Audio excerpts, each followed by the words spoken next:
I would say probably 80 to 85% of our business came from corporate agreements that we had with some of the Fortune 500 companies in the area. That clientele disappeared overnight. I'm Susan Yates, and my husband and I are the proud owners of the Best Western Plus here in Morristown. We had 2 hotels in the New York City area, and we sold one of those and ended up buying this one and fell in love with Morristown, fell in love with this property, and here we are actually 3 years later. We were in contract in February to buy a new hotel in Virginia, and on February 27th, we closed that deal.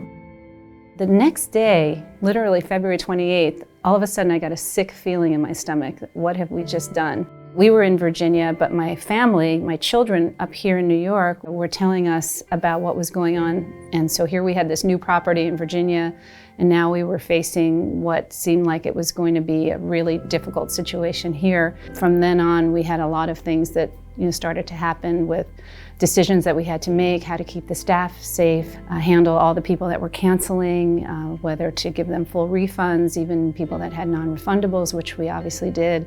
But there were a lot of decisions that had to be made at that time for how we were going to move forward. It became very quickly a reality that life was completely changing as we knew it. Within days, we maybe had 4 rooms that actually did not cancel out of 60 guest rooms.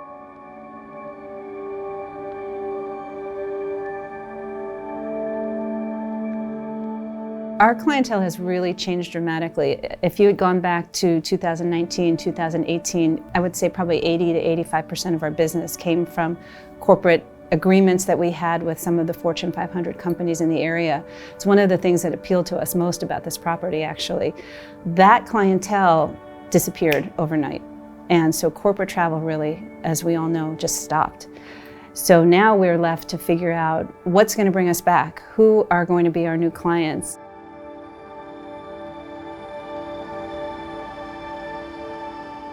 After the panic started to calm a little bit, we immediately thought about our relationship with the hospital.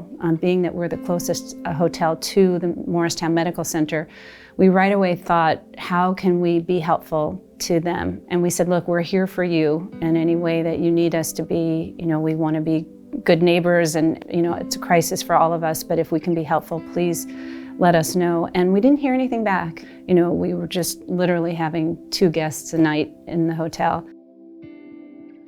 But eventually, right about the beginning of April, we did get a call from the hospital, and they said things are really heating up. We need a place for our frontline workers to go so that they don't have to go back to their families and they can quarantine. So they took all of our empty rooms and they took them for a month.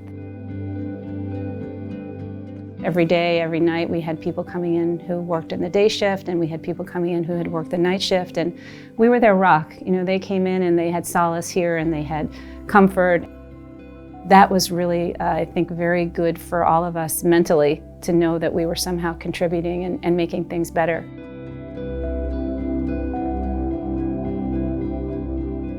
One of the other things that we changed early on is that we noticed that people were inquiring if we took pets. It seemed like people that were traveling with their 4-legged family members as well.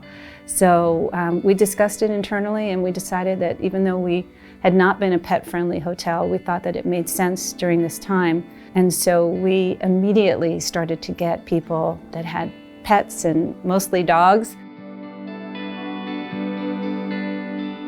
We are now at sometimes 50 or 60% occupancy, which in these days we celebrate. That is huge. If you'd gone back to 2019 and we had 50% occupancy, we'd be crying and wondering what's going on, what's happening. But right now, those are great numbers. We're thrilled with that. We really do love having people here, and being able to take care of them. It makes a big difference for all of us.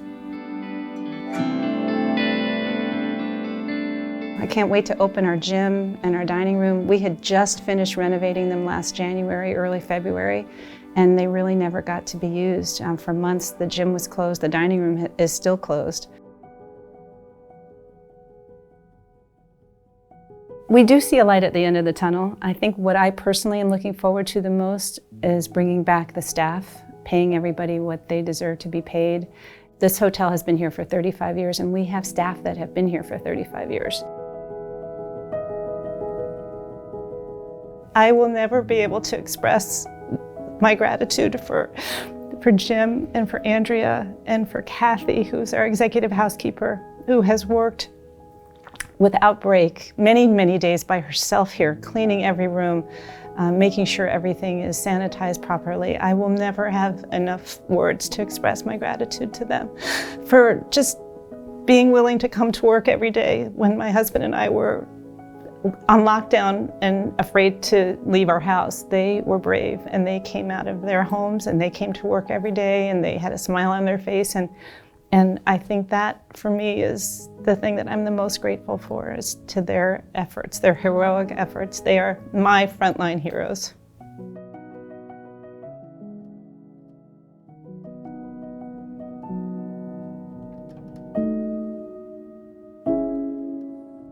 I have to say just a thank you to the Morristown Partnership, to Jen Waring and Karen Carvelli. They have been outstanding, outstanding partners. At the beginning of all this, I called Jennifer practically in tears, and I said, help me, I don't know what to do. And she kept my head on straight, gave me a few people to talk to.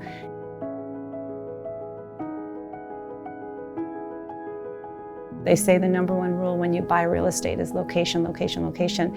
And I think in that respect, being here in Morristown really was a very lucky and fortunate thing for us. I'm just grateful that we are in Morristown. I think Morristown is coming back probably faster than a lot of other towns, just because of the infrastructure and the very favorable business community that we have here.